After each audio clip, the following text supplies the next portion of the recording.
Shalom, selamat mengikuti ibadah secara online pada hari ini. Saudara dan saudari sekalian yang dikasihi di dalam Tuhan Yesus, kita mengetahui bahwa banyak perkara yang sedang terjadi di sekeliling kita, yang dekat dan yang jauh dari kita. Dan tentu kita percaya bahwa semua perkara ini sedang terjadi dan membuatkan kita mungkin merasa risau, mungkin juga membuatkan kita hilang rasa tenang. Dan tentulah sebagai anak-anak Tuhan, orang Kristen, perkara yang terjadi ini seharusnya membuatkan kita memilih untuk lebih dekat kepada Tuhan. Saudara-saudari, pada hari ini saya ingin mengajak kita untuk mempelajari satu lagi bahagian yang juga merupakan sambungan kepada tema kita pada bulan ini, dan petikan-petikannya tentulah diambil daripada kitab Kisah Para Rasul, dan saya mengambil tajuk pada hari ini. Tajuknya ialah mereka disebut orang Kristen. Mereka disebut orang Kristen. Saudara-saudari, dalam Kisah Para Rasul pasal 11 ayat 22 hingga 26, saya ingin membacakan kepada kita semua. Jemaah di Yerusalem mendengar hal itu, lalu menyuruh Barnabas pergi ke Antiokhia. Setelah dia sampai dan melihat kasih kurnia Allah itu, dia amat sukacita dan menggalakkan mereka semua supaya meneguhkan azam untuk tetap setia kepada Tuhan dengan sepenuh hati. Barnabas orang baik, penuh dengan Roh Kudus dan iman. Semakin bertambahlah bilangan orang yang percaya akan Tuhan. Kemudian Barnabas pergi ke Tarsus mencari Saul. Setelah menemuinya, dibawanya ke Antiokhia. Selama setahun kedua-duanya beserta dengan jemaah dan mengajar orang ramai. Di Antiokhia para murid mula-mula disebut orang Kristen. Mari juga kita membaca dalam Kisah Para Rasul pasal 26 ayat yang ke-26 hingga ayat yang ke-29, satu catatan yang sangat penting tentang seorang pribadi yang juga menyebut tentang orang Kristen. Dalam ayat yang ke-26 saya baca sehingga ayat yang ke-29. Tuanku Raja Agripa, aku berani berkata-kata di hadapanmu dengan bebas, karena aku tahu dalam hati bahwa kamu paham akan perkara-perkara ini, memandangkan segalanya tidaklah berlaku di tempat yang tersembunyi. Tuan Raja Agripa, percayakah kamu akan kata nabi-nabi itu? Aku tahu bahwa kamu percaya. Dan jawab Agripa berkata kepada Paulus, dengan sepatah dua katamu kau sangka dapat menjadikanku orang Kristen?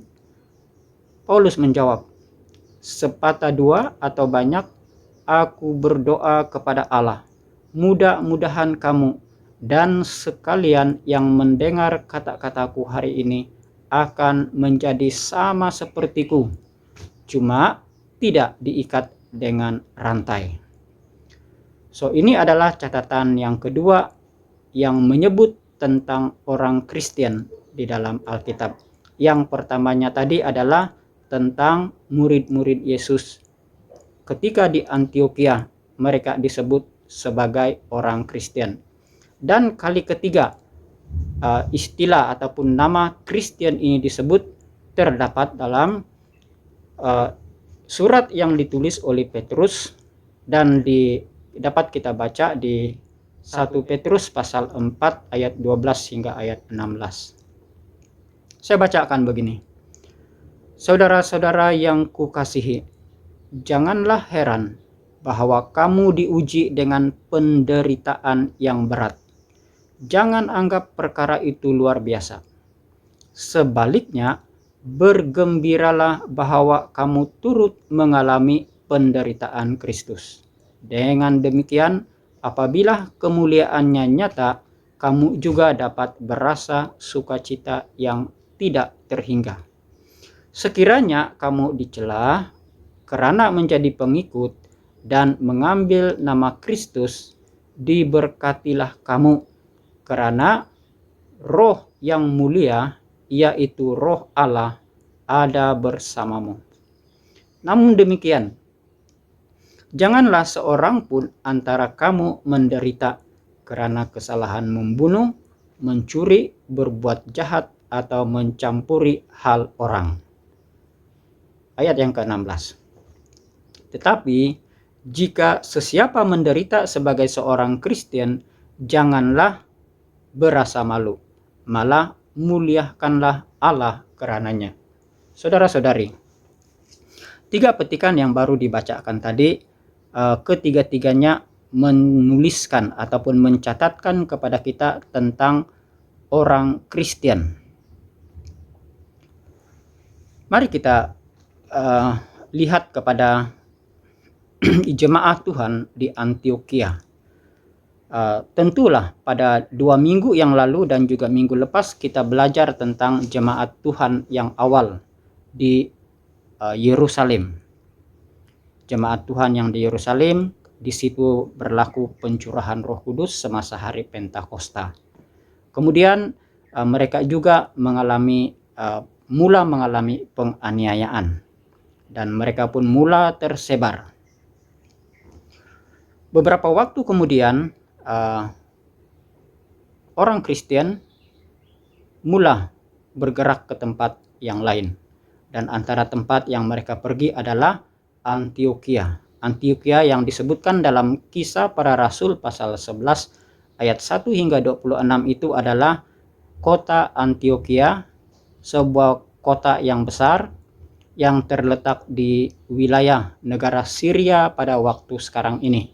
Memang ada beberapa nama kota ataupun bandar yang dinamakan Antioquia. Ada yang di Syria dan ada di tempat lain juga. Tetapi Antioquia yang disebutkan dalam Kisah Para Rasul ini adalah Antioquia, kota Antioquia yang terletak di Suriah ataupun Syria. Antioquia ini juga disebut ataupun mempunyai gelar sebuah kota yang sangat strategik. Diberikan gelaran Antioch the Golden, Queen of the East. Dengan penduduk 0,5 juta, dia adalah sebuah kota yang strategik dari segi politik, dari segi budaya dan ekonomi. Dari segi budaya, disitulah juga pertemuan masyarakat yang mazmuk dari pelbagai tempat. Karena dia adalah sebuah kota pelabuhan, maka tentulah di situ banyak sekali aktiviti. Bahkan di situ juga dikatakan terdapat satu kuil yang mana dewinya adalah Dewi Depni. Dan amalan agama ini mengamalkan amalan ibadah seks ataupun amalan ibadah yang tidak bermoral. Saudara-saudari, di kota inilah Rasul Paulus melancarkan misi penginjilan agung untuk memenangkan dunia bukan Yahudi ataupun ke dunia Yunani, dunia luar Yahudi, di mana misi ini adalah untuk memenangkan suku-suku bangsa bukan Yahudi kepada Kristus. Saudara-saudari, Paulus adalah seorang yang pada mulanya adalah seorang yang menentang ataupun yang memulahkan gerakan untuk menyiksa, untuk menangkap, bahkan melakukan pembunuhan, bertanggung jawab terhadap pembunuhan orang-orang percaya. Di ayat yang ke-24 dalam Kisah Para Rasul pasal 11, Barnabas orang baik, penuh dengan Roh Kudus dan iman, maka semakin bertambahlah bilangan orang percaya akan Tuhan. So, di kota Antioquia ini ada satu jemaat Tuhan yang telah mula di sana, dan pastor yang pertama ataupun juga bishop yang pertama di sana adalah Barnabas, dan Paulus telah menjadi pembantu kepada beliau semasa di Antioquia. Saudara-saudari, sesuai dengan tajuk pada hari ini, yaitu mereka disebut orang Kristen. Maka soalan kita ialah, siapakah orang Kristen? Adakah saya orang Kristen? Adakah Anda orang Kristen? Siapakah orang Kristen?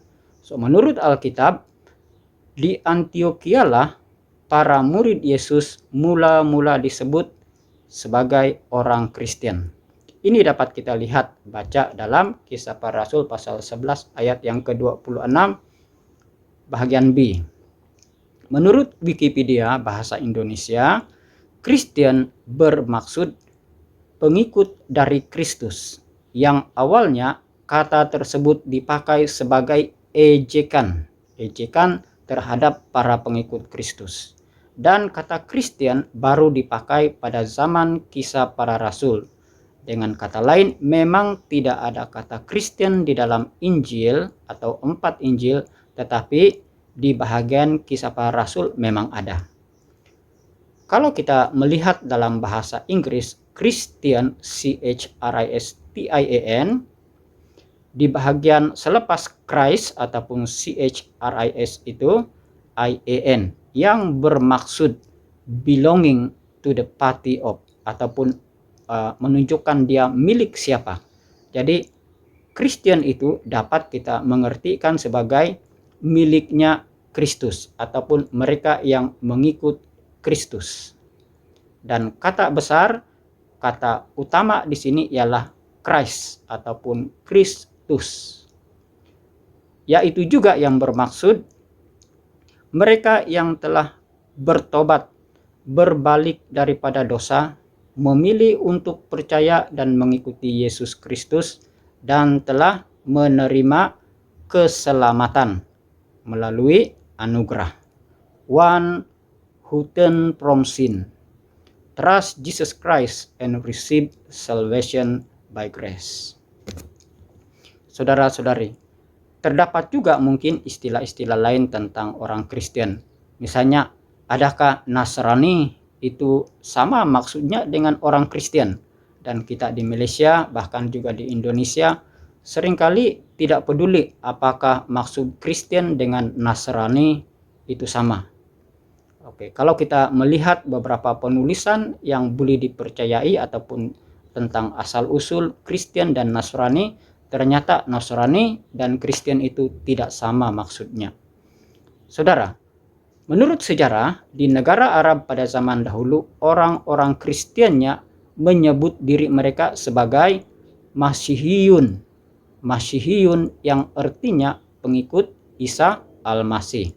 Bahkan di Syria, sebuah negara yang dekat dengan mereka, pengikut Yesus lebih senang memanggil diri mereka sebagai Masihaya. Masihaya. Saudara-saudari, dalam bahasa Yunani,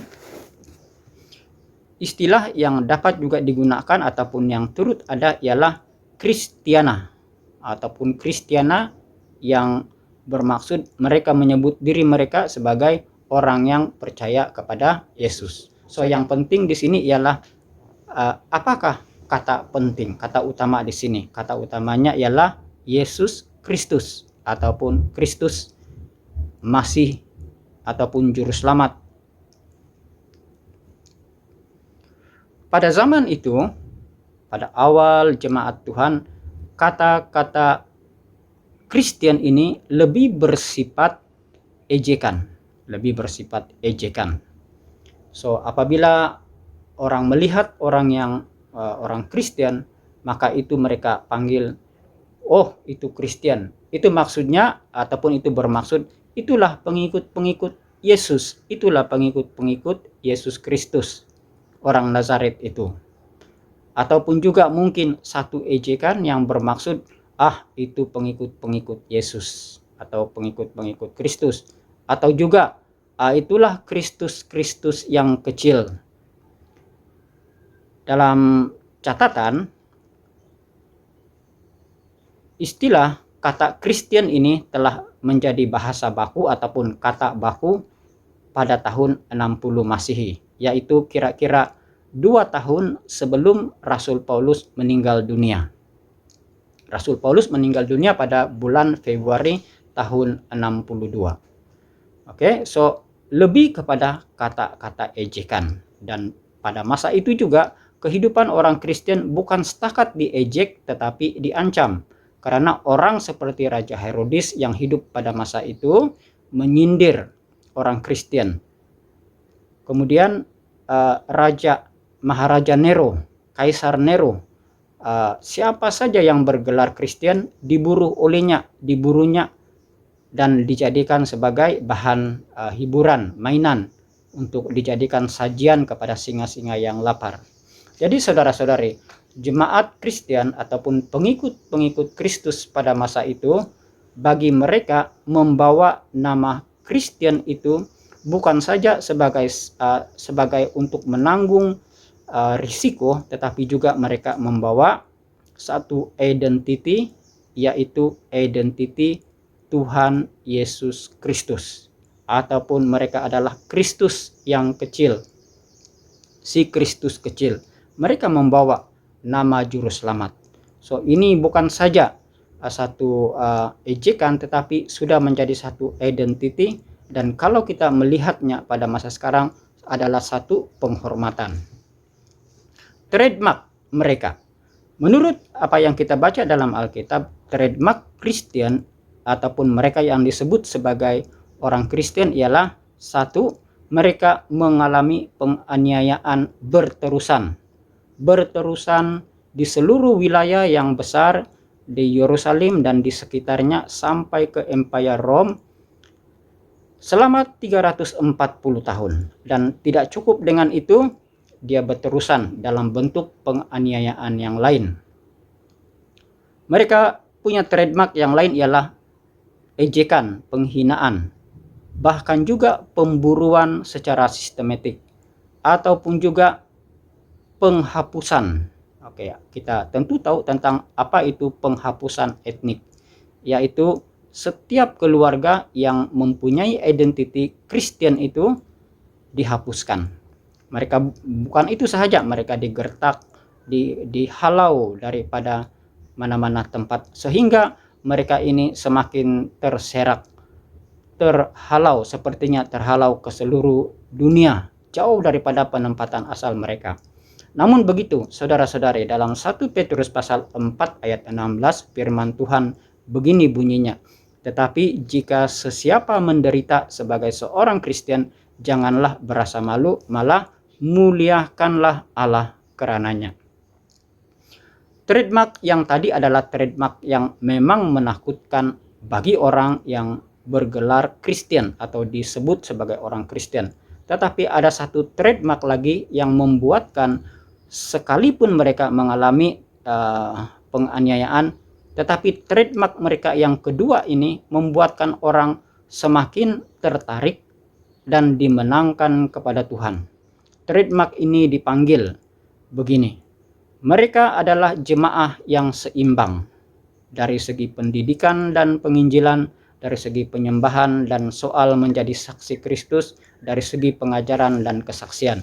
Bahkan dalam Kisah Para Rasul pasal 4 ayat 32, mereka semakin teguh dalam ikatan persaudaraan. Dalam ayat yang ke-32 juga mereka dikatakan hidup sehati dan sejiwa. Mereka hidup dalam kuasa dan mujizat, itu dinyatakan dalam ayat yang ke-33, dan seterusnya mereka hidup dalam kasih kurnia, ataupun bahasa Indonesianya kasih karunia. Itulah yang membuatkan sekalipun mereka menghadapi penganiayaan dan terhalau, tetapi semakin ramai orang yang ikut dan menerima Tuhan Yesus dan dimenangkan, dan pemberitaan Injil itu semakin hebat. Saudara-saudari, tentulah apa yang menyertai mereka ialah buah-buah Roh Kudus yang mereka dapat daripada pembaptisan Roh Kudus oleh pencurahan Roh Kudus, seperti yang dinyatakan dalam Galatia pasal 5 ayat 22 dan 53 23, yaitu tetapi buah roh ialah kasih, sukacita, damai sejahtera, kesabaran, kemurahan, kebaikan, kasih setia atau kesetiaan, kelemah lembutan, penguasaan diri. Tidak ada hukum yang menentang hal-hal ini. So, ini tentulah tarikan-tarikan yang menarik yang membuatkan orang lain yang belum mengenal Tuhan akhirnya menerima mereka. Tetapi saudara-saudari, pihak yang menganiaya, pihak yang menolak memang ada. Tetapi mereka yang datang kepada Tuhan semakin bertambah. Bagi kita di SIB Sabah, kita telah 62 tahun ditubuhkan. Dan SIB Sabah adalah satu badan Kristen ataupun gereja yang bermatlamat untuk menjadi saksi bagi Tuhan Yesus Kristus. Dia adalah satu badan ataupun gereja yang didirikan untuk menggembalakan sidang dan untuk memberitakan Injil. Dan tujuan kita bersama ialah sebagai anak-anak Tuhan, sebagai jemaah, sebagai utusan Tuhan, ataupun lebih tepat lagi sebagai orang Kristen, matlamat kita adalah memuliakan Allah melalui kehidupan sebagai orang percaya, serta menyatakan kasih karunia, hikmat, dan kuasa Tuhan. Seperti yang dapat kita baca dalam Efesus pasal 1 ayat 6, ayat 12, ayat 14, dan pasal 3 ayat yang ke-10. Di mana kita akan bersama-sama, jemaat Tuhan itu, orang Kristen itu, menyembah dan memuji Tuhan bersama-sama. Dan pada masa sekarang ini secara online. Jemaat Tuhan itu, orang Kristen itu mengajarkan firman Tuhan. Untuk apa? Supaya orang percaya menjadi dewasa dalam kesucian dan kebenaran. Juga melatih orang percaya untuk menggunakan kasih kurnia, menggunakan kurnia masing-masing yang Tuhan telah berikan kepadanya, supaya tubuh Kristus dibangunkan dan menjadi dewasa.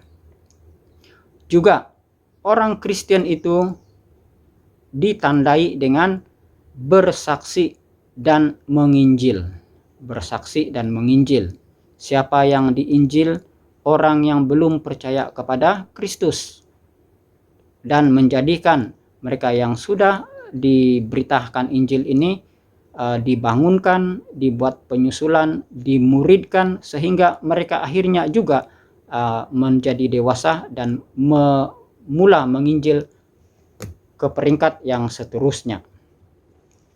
Saudara-saudari, dalam pembelajaran kita hari ini, saya ingin membawakan kita 4 pelajaran khusus tentang tema ataupun tajuk mereka disebut orang Kristen. Saudara-saudari, yang pertama pelajaran khusus ialah orang Kristen itu bersama-sama melayani Tuhan. Bersama-sama melayani Tuhan. Menurut pendeta D.L. Moody, dia menuliskan begini: "It is better to put 10 men to work than to do work of 10 men." Adalah lebih baik sekiranya ada 10 orang yang melakukan pelayanan ataupun sesuatu pekerjaan berbanding dengan satu pekerjaan dibuat oleh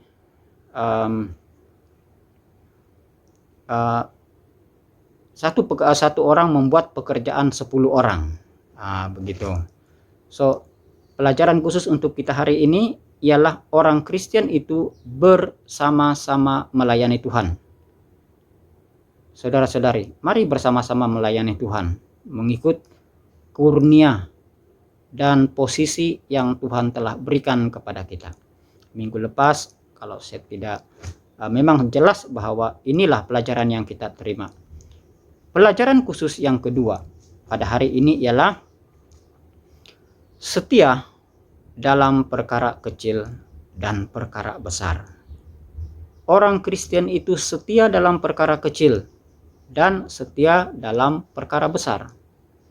Dia tidak hanya setia dalam perkara besar, tetapi tidak setia dalam perkara kecil. Yesus mengajarkan murid-muridnya, mustahil orang itu setia dalam perkara yang besar jika dalam soal yang kecil pun dia tidak setia.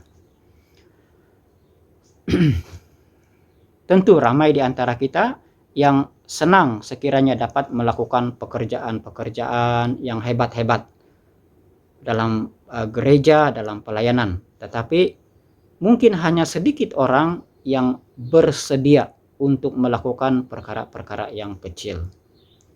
Mari saudara-saudari, orang Kristen itu cirinya adalah setia dalam perkara kecil dan perkara besar.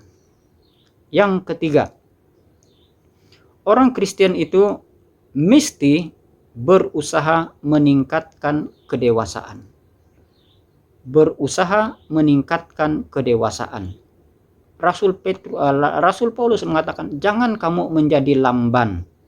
Jangan menjadi lamban. Hendaklah cepat dewasa.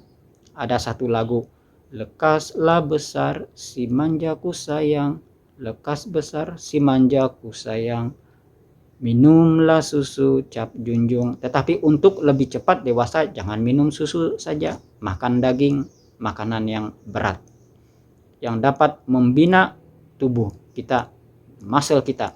Dan makanan tubuh rohani kita ialah melakukan pekerjaan Tuhan selain daripada mempelajari firman Tuhan.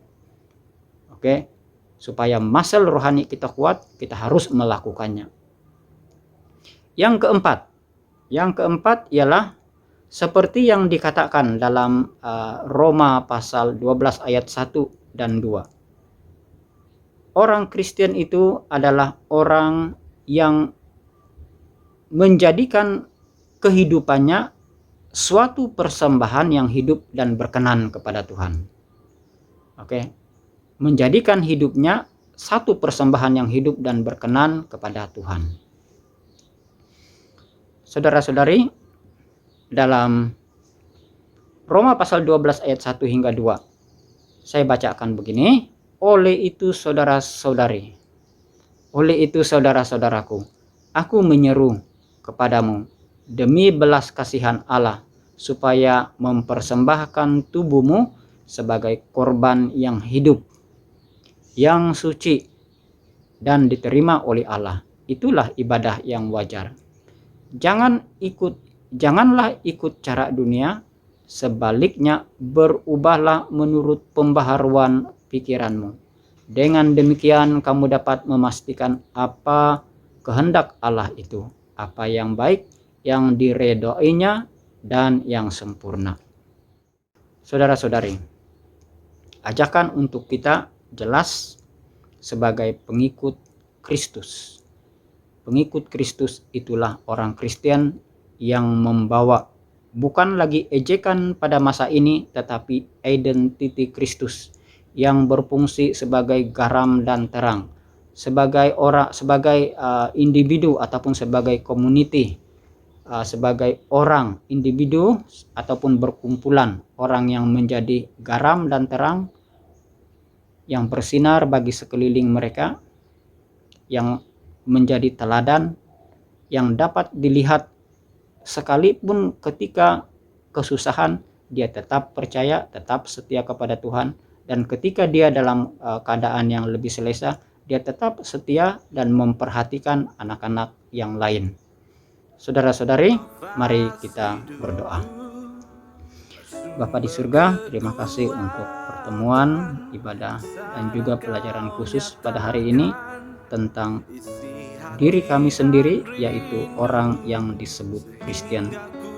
Saya berdoa dan kami berdoa supaya kami benar-benar dapat memperlihatkan trademark orang Kristen yang membuatkan ramai orang tertarik kepada Tuhan Yesus. Karena inilah tanggung jawab kami untuk menjadi saksi Kristus, memberitakan Injil-Mu, melayani Engkau dengan segenap hati kami, dengan sungguh-sungguh, dan menjadikan diri kami sebagai persembahan yang hidup, yang kudus, dan berkenan kepadamu.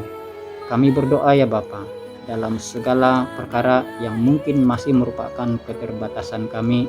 Kami berdoa Tuhan menyatakan dan memberikan kami hikmat supaya kami dapat memperbaikinya. Ya Bapa di surga, kami berdoa dan mengucapkan syukur. Semuanya ini kami angkat di dalam doa di dalam nama Yesus Tuhan dan Juru Selamat kami. Amin.